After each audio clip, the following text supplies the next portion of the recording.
মহান আল্লাহ কোরআন পাকে উল্লেখ করেছেন, কুল, ওগো নবী তুমি বলো, ইন্নামা আনা বাশারুম মিসলুকুম, আমি তোমাদের মতো একজন মানুষ। এই কথাটা আল্লাহ তার নবীকে দিয়ে কোরআনের মাধ্যমে প্রচার করালেন। বাংলাটাকে আবার মুখস্থ করুন, ওগো নবী তুমি বলো, আমি তোমাদের মতো একজন মানুষ। ইউহা ইলাইয়া, তবে তোমাদের সঙ্গে আমার মৌলিক একটা পার্থক্য হলো, আমার কাছে আল্লাহ পাকের প্রত্যাদেশ আসে, তোমাদের কাছে আসে না। একটা মৌলিক পার্থক্য আল্লাহ এই শব্দ দ্বারা বুঝিয়ে দিলেন যে নবী এটাকেও বলে দাও, যদিও আমি তোমাদের মতো মানুষ, কিন্তু আমার কাছে আসে আল্লাহ পাকের প্রত্যাদেশ, তোমাদের কাছে তা আসে না।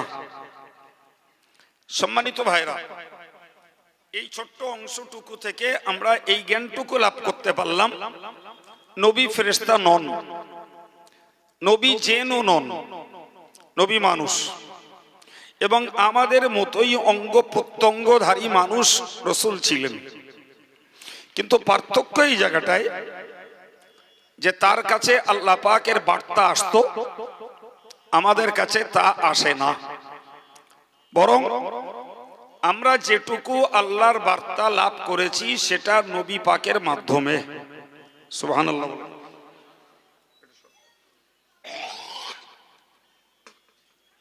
সম্মানিত ভাইরা, এই কথাটাকে মাথায় রেখে দিয়েই এবার একটু ছোট্ট কথা বুঝি। ভাই, রাসূল মানুষ বটে, কিন্তু তামাম পৃথিবীর বিগত, বর্তমান এবং আগত কোটি কোটি মানুষের মধ্যে, মানুষের সঙ্গে আমার রাসূলুল্লাহর কোনো অংশে গুণগত মিল নেই।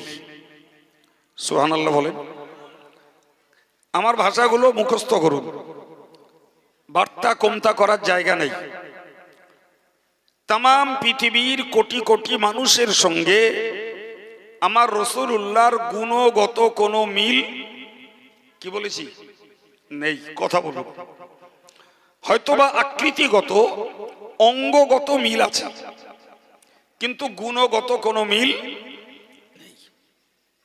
সম্মানিত ভাইরা, এই কথাটুকু যদি ব্যাখ্যা করি একটা লম্বা সময়ের প্রয়োজন, তো আমি লম্বা ব্যাখ্যা করতে অবকাশ পাবো না, কেবলমাত্র প্রয়োজনটুকু বলছি। রাসূল করিম সাল্লাল্লাহু আলাইহি ওয়াসাল্লাম স্বাভাবিক প্রক্রিয়াতেই আব্বার ঔরস এবং মায়ের গর্ভ থেকেই পৃথিবীতে এসেছেন। দুনিয়ার অন্য সন্তানদের জন্ম প্রক্রিয়া যা, রাসূলের জন্ম প্রক্রিয়া তাই। আমরা এই কথাটুকু শুনে আছি যে রাসূল করিম সাল্লাল্লাহু আলাইহি ওয়াসাল্লামের তৈরির মূল উপাদান ছিল নূর। সেই নূরটা হযরত আদম আলাইহিস সালাম থেকে শুরু করে হযরত আব্দুল্লাহ রাসূলের আব্বা পর্যন্ত বংশ পরম্পরায় স্থানান্তরিত হতে হতে এসেছে। এমনকি যখন আব্দুল্লাহর ঔরস থেকে আল্লাহর ইচ্ছা হয়েছে মা আমিনার গর্ভে আমার নবীকে আল্লাহ পাঠিয়েছেন, সেই নূর স্থানান্তরিত হয়ে মা আমিনার গর্ভে যে সন্তান রূপে ঠাঁই পেয়েছে। সুবহানাল্লাহ। আপনি এই জায়গাটায় দাঁড়িয়ে ভাবুন যে তামাম পৃথিবীর কোটি কোটি মানুষের সৃষ্টি কৌশলে এই জাতীয় কোনো স্পেশালিটি, কোনো বৈশিষ্ট্য আর কারোর জন্য ছিল কিনা? ছিল কি? যদি না থেকে থাকে তাহলে মৌলিক এই কথাটা মনে রাখি, নবী মানুষ বটে, কিন্তু তার জন্ম প্রক্রিয়ার সঙ্গে আর পৃথিবীর কোটি কোটি মানুষের জন্ম প্রক্রিয়ার কোনো মিল নেই। এটা তার স্পেশালিটি, আল্লাহর দান। তিনি মায়ের গর্ভে ঠাঁই নিয়েছেন। তিনি মায়ের গর্ভে ছিলেন 8 মাস 12 দিন।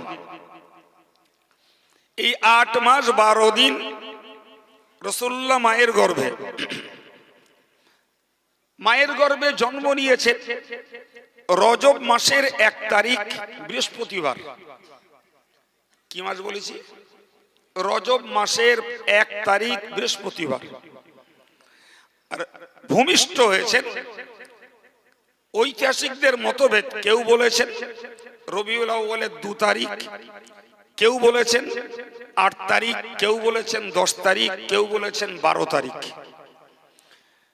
বিখ্যাত একজন ইসলামের ঐতিহাসিক হযরত মুহাম্মদ ইবনে ইসহাক, যার রিওয়ায়াত ইমাম বুখারী তার কিতাবে উল্লেখ করেছেন। ইমাম বুখারী মুহাম্মদ ইবনে ইসহাকের রিওয়ায়াত তথা বর্ণনাকে অনেক ব্যবহার করেছেন। তো সেই মুহাম্মদ ইবনে ইসহাকের বর্ণনা অনুযায়ী আমার রাসূলের ভূমিষ্ঠের তারিখ রবিউল আউয়ালের 12 তারিখ। বাঙালি মুসলমানেরা দাদা হুজুর কেবলার অনুমোদিত বসিরহাট আল্লামা হুজুরের কিতাব পড়ে 12 তারিখটা কি ফলো করে। তো আমরা তার ভূমিষ্ঠের দিন 12 তারিখ ভাবি। এই সূত্রে রাসূল তার মায়ের গর্ভে ছিলেন 8 মাস 12 দিন। সাধারণত আমরা মায়েদেরকে দেখি যে তার গর্ভে যখন সন্তান ইস্যু হয়, রুচির অভাব হয়, খাবারের রুচি, ঘুমানোর অস্বস্তি এবং নানা ধরনের দৈহিক কষ্ট অনুভব করে। কিন্তু মজার কথা, হযরত আম্মাজান আমিনা আমার রাসূলকে গর্ভে ধারণ করেছেন, না তার খাবারের অরুচি, না তার ঘুমের কোনো কষ্ট, না ছিল তার দেহের কোনো অস্বস্তি। সর্বোপরি যে ছেলেটি মায়ের গর্ভে 8 মাস 12 দিন অবস্থান করছে, অথচ মায়ের পেট স্ফীত হয়নি, মোটা হয়নি, যে কোনো আরবের মেয়েরা আমিনাকে দেখে ভাবতো আমিনা একটা কুমারী মেয়ে, যেটাকে আমাদের গ্রামে বলে আইবুড়ো। কথা বোঝা যাচ্ছে কি? আচ্ছা, এই যে তার মায়ের গর্ভের অবস্থানকালীন প্রক্রিয়া, যা পৃথিবীর আর কোন মানুষের সঙ্গে মিল নেই। ভাই, আমি একদিকে জিক্রে রাসূল, রাসূলের সিরাত, তার বৈশিষ্ট্য আলোচনা করছি, সেই মানুষটার প্রতি আমাদের ভক্তি, প্রীতি, ভালোবাসা এবং অন্ধত্বের প্রেম বাড়ানোর জন্য। পরে বলবো বাকি কথা। ভাই, তবে আমিনা তার গর্ভে সন্তান রয়েছে এতটুকু উপলব্ধি করতেন আল্লাহর দেখানো কিছু স্বপ্নের ভিতর দিয়ে। কখনো স্বপ্ন দেখতেন যে আমিনা, তোমার গর্ভে আখিরি জামানার পয়গম্বর জন্ম নিয়েছে। কখনো স্বপ্ন দেখতেন যে তোমার গর্ভে রাসূল দিগের নেতা জন্ম নিয়েছে। কখনো স্বপ্ন দেখতেন আল্লাহ পাকের শ্রেষ্ঠ নিয়ামত তোমার গর্ভে ঠাঁই পাচ্ছে। সুবহানাল্লাহ বলে। এই স্বপ্নগুলোই ছিল আমিনার নিজস্ব বিশ্বাস যে আমার গর্ভে আমার মৃত স্বামীর ঔরসগত একটি সন্তান অবস্থান নিয়েছে। সুবহানাল্লাহ। সম্মানিত ভাইরা, তবে যখনই তিনি স্বপ্ন দেখতেন, এই স্বপ্নটা তার শ্বশুর তথা রাসূলুল্লাহর দাদা আব্দুল মুত্তালিবের কাছে তিনি শেয়ার করতেন। আব্দুল মুত্তালিব ওই পর্যন্ত শুনতেন, কিন্তু এর নিগূঢ় রহস্য কি, এর ভবিষ্যৎ কি, পরিণতিতে কি হতে যাচ্ছে, এত গভীর চিন্তা আব্দুল মুত্তালিবের ভিতরে ছিল না। বৌমা বলতেন, ওই পর্যন্ত শুনতেন। সম্মানিত ভাই, রাসূল করিম সাল্লাল্লাহু আলাইহি ওয়াসাল্লাম সম্পর্কে মহান আল্লাহ কোরআন শরীফে জানিয়েছেন, ইয়ারিফুনাহু কামা ইয়ারিফুনা আবনাআহুম। মহান আল্লাহ বলেন যে ইহুদি সম্প্রদায় আমার নবীকে এত সুস্পষ্ট চিনত যেমন তারা তাদের বেটাকে চেনে।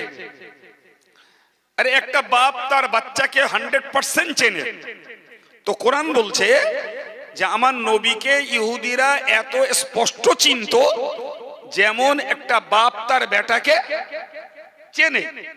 এই আয়াত পাকের তাফসীর করতে যে রাসূলুল্লাহর শানের বর্ণনায় একজন লেখক লিখেছেন, বরং বাপ তার বেটাকে জেনে বেটার ভূমিষ্ঠের পরে কথা বলে, আরে বাবা স্ত্রীর গর্ভে ছেলে আছে না মেয়ে আছে স্বামীর খবর নাই। আগে হসপিটাল থেকে সম্প্রতিকালে ভ্রূণ নির্বাচন করা হতো। সন্তান ভূমিষ্ঠের আগে তারা মেশিনারি টেস্ট করে বলে দিত গর্ভে ছেলে আছে না মেয়ে আছে। কিন্তু কিছু ক্ষেত্রে ওই ভ্রূণ নির্বাচন করে দেওয়াতে স্বামী স্ত্রীর মাঝে পারিবারিকভাবে অশান্তির আগুন জ্বলতে শুরু করলো। অতএব হসপিটাল থেকেই ভ্রূণ নির্বাচন বন্ধ করে দিল। প্রিয় ভাই, ফলে আমরা স্ত্রীর গর্ভে ছেলে আছে না মেয়ে আছে সাদা না কালো কিছুই উপলব্ধি করতে পারি না তার ভূমিষ্ঠের আগ পর্যন্ত।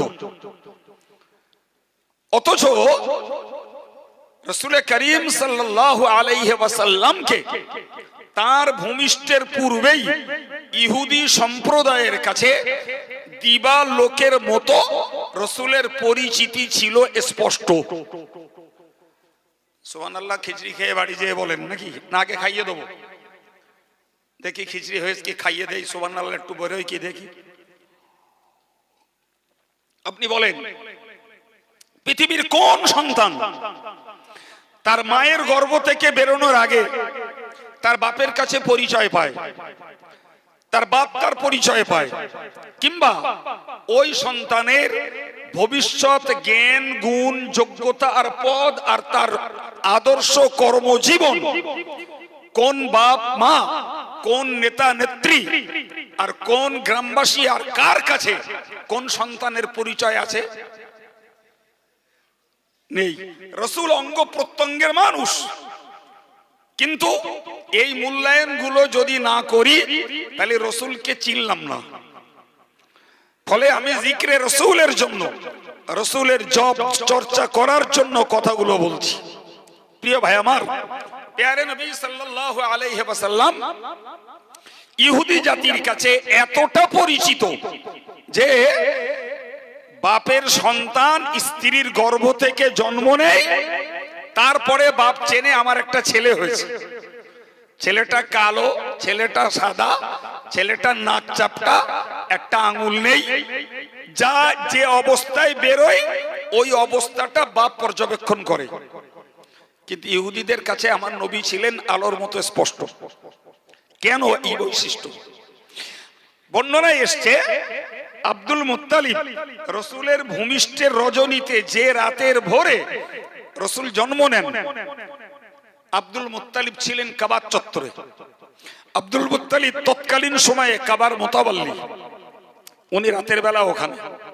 গভীর রজনী, ঘড়ির যুগ নয়, তারকার গতিবিধি দেখে তারা রাতের সময় নির্ণয় করতেন এবং বিভিন্ন কাফেলারা তারকা দেখে তাদের পথের নিশানা ঠিক করতেন। কোরআন শরীফে আল্লাহ বলেছেন নুজুমুল লিতাহতাদু বিহা, আমি আকাশটাকে তারকা খচিত করেছি ওর দ্বারাতে তোমরা রাস্তা নির্ণয় করবে তাই। সুবহানাল্লাহ। আব্দুল মুত্তালিব ঘুম ভাঙতে তিনি কাবা চত্বরের বাইরে কিছু মানুষের ফিসফিসানি আওয়াজ শুনলেন। যিনি মোতাওয়াল্লি, দুঃসাহসী মানুষ, কুরাইশ কুলের একজন প্রসিদ্ধ নেতা, তিনি দুঃসাহসিতার সঙ্গে তাদের কাছে গেলেন, গিয়ে বললেন তোমরা কারা? এত রাত্রিতে এই পাহাড় ঘেরা, জঙ্গল ঘেরা, পাহাড়ি টিলা ঘেরা এ জায়গায় তোমরা কারা, কোত্থেকে এসছো, কি দরকার তোমাদের? তারা বলল আমরা ইহুদি সম্প্রদায়ের লোক, এখানে কেন? তো বলল আমরা পূর্ববর্তী কেতাবকে চর্চা করে গবেষণা করে দেখেছি যিনি হবেন আখিরি জামানার পয়গম্বর তিনি আরব দেশের মক্কা নগরীর কোরাইশ বংশের হাসিম গোত্রে আজে রাতের শেষে জন্মগ্রহণ করবে। আল্লাহু আকবার। তাদের অঙ্ক কত নিখুঁত, তাদের অঙ্ক কত নির্ভুল, আশ্চর্য ব্যাপার। সম্মানিত ভাইরা আমার, বোনেরা, গুণ ওদের বক্তব্য হলো আমরা এসেছি, ওই ছেলেটি হবে আমাদের ধর্ম নিধনকারী, ওই ছেলেটি ইহুদি ধর্মকে নস্যাৎ করে দেবে, ওই ছেলেটি নতুন ধর্ম প্রচার করবে, ওই ধর্ম ইহুদি আর খ্রিস্টীয় মতবাদকে নস্যাৎ করে দিয়ে নতুন মতবাদ নিউইজম, মানুষের জীবন চালনার নতুন মতবাদ চালু করবে।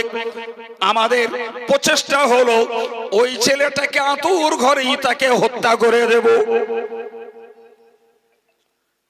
কিছু বুঝতে পারা যায় ছেলেটির কোথায় তার জ্ঞান, গুণ, যোগ্যতার কর্মসূচি তার এখনো ধরাপৃষ্ঠে ভূমিষ্ঠ হয়েছে কিনা, তার আগেই শত্রুদের সুষ্ঠু পরিকল্পনা।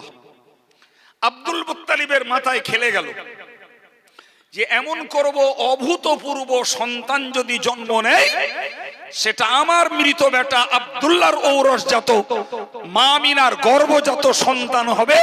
আব্দুল্লাহর এই আত্মবিশ্বাস তৈরি হয়েছে। আল্লাহু আকবার। আমিনা যতগুলি স্বপ্ন দেখেছেন ওই স্বপ্নের ভিত্তিতেই আব্দুল মুত্তালিবের এই বিশ্বাস। সুবহানাল্লাহ। সম্মানিত ভাই, আব্দুল মুত্তালিব যদিও ওই যুগের মানুষ, কিন্তু বিশ্বাস রাখুন যারা সম্ভ্রান্ত, যারা সৎ পুরুষ, তারা স্বাভাবিকভাবে মিথ্যা প্রতারণার আশ্রয় নেয়। সে যে ধর্মেরই হোক, যে ধর্মেরই হোক, যারা সভ্য, যারা ভদ্র, যারা সম্ভ্রান্ত, তারা কখনো সে ধর্ম আচরণ করুক আর না করুক, মানবিক দৃষ্টিতে তারা কখনো মিথ্যা প্রতারণার চক্রান্তের আশ্রয় নেয় না। যে ঘরেই ছেলে হোক সে, এটাকে মনে রাখবেন। জি, আব্দুল মুত্তালিব মিথ্যার আশ্রয় নিলেন না, সত্যটাকেও বললেন না। ওরা আব্দুল মুত্তালিবের কাছে জানতে চাইল যে কোরাইশ বংশের বসতিটা কোন দিকে।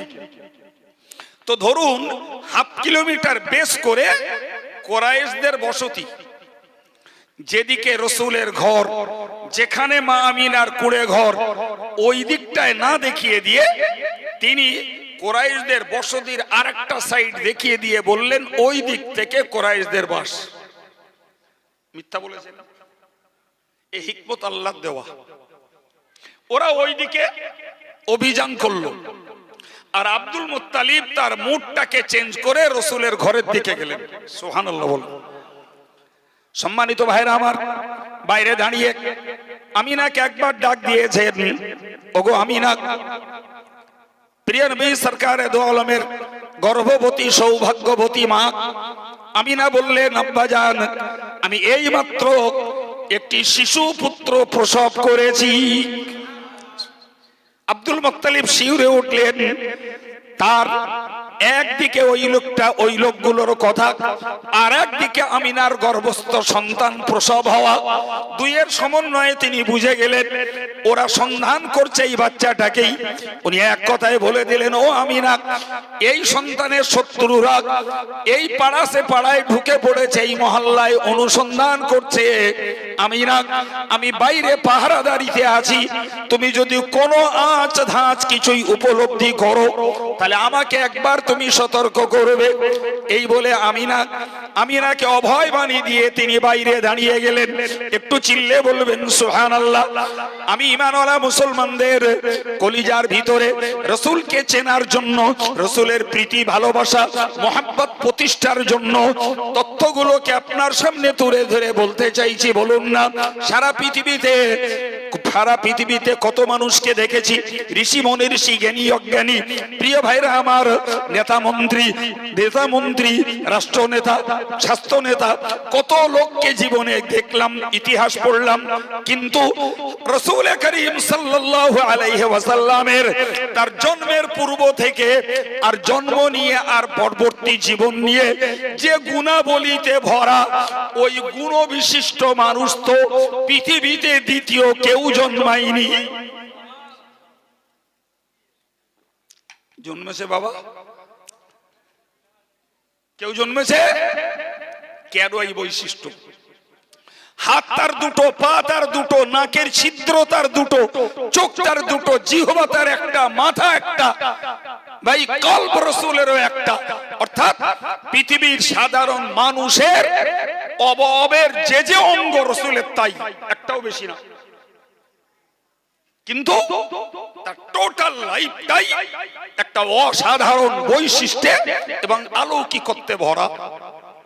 এটাই তো আল্লাহ পাকের পক্ষ থেকে রাসূলের জন্য নিয়ামত এবং স্পেশালিটি। কারণ এই মানুষটাকে আমি আল্লাহ বানাবো মানব দানবের নেতা, একে বানাবো সমস্ত জগতের জন্য রহমত, একে বানাবো ইহকাল পরকালের কান্ডারি। সুতরাং সেই মানুষটার ভিতরে কোন রকমের মানবীয় গুণাবলী এবং নেতৃত্বগত গুণাবলী এবং তার আল্লাহ প্রেমগত সাধনার বিন্দু পরিমাণ ঘাটতি না থাকে, এ জিম্মাদারি তো স্বয়ং আল্লাহর। সুতরাং দুনিয়ার মানুষকে ভাবতে হবে, যতই মাথা ঘোরাঘুরি করো বাবা, তুমি হিন্দু না ইহুদি না খ্রিস্টান না মুসলমানের কোন মাথা মুঠা, হযরত মুহাম্মদ সাল্লাল্লাহু আলাইহি ওয়াসাল্লাম is the superman of the world, যিনি সারা পৃথিবীর শ্রেষ্ঠ ব্যক্তিত্ব। কোন ক্ষেত্রে তাকে এড়িয়ে তুমি সুন্দর মানুষ হতে পারো না, কেউ হতে পারো না। তাকে এড়িয়ে তুমি সুন্দর ব্যবসায়ী হতে পারো না, তাকে উপেক্ষা করে তুমি সুন্দর ধার্মিক হতে পারো না, তাকে উপেক্ষা করে তুমি ডিক্টেটর রাষ্ট্র নেতা হতে পারো না, তাকে উপেক্ষা করে তুমি সেনাপতি হতে পারো না, তাকে উপেক্ষা করে তুমি একজন আদর্শ সংসারী হতে পারো না, তাকে উপেক্ষা করে তুমি আদর্শ শিক্ষক আর আদর্শ ছাত্র হতে পারো না, তাকে উপেক্ষা করে তুমি আদর্শ গবেষক হতে পারো না, তাকে উপেক্ষা করে তুমি আদর্শ সমাজ সেবক হতে পারো না। সুতরাং তুমি যে গুণের মানুষ হও, হযরত মুহাম্মদ সাল্লাল্লাহু আলাইহি ওয়াসাল্লামের ফলো করা ছাড়া তোমার জীবন পারফেক্ট নয়।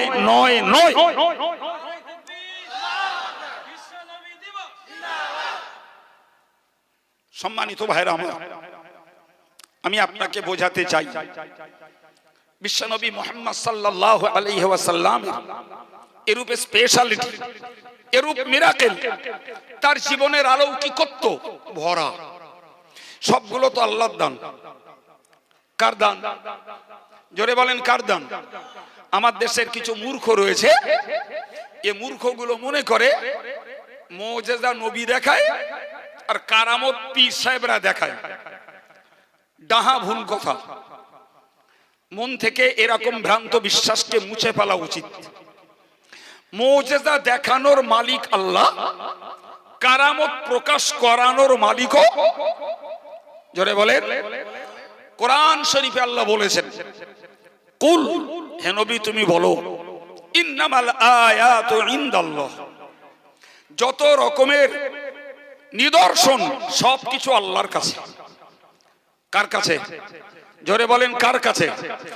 আরে যে নবী জন্ম নেননি, সেই নবীর যে বৈশিষ্ট্য, এটা তো ও নবীর নিজস্ব সাধনা নয়।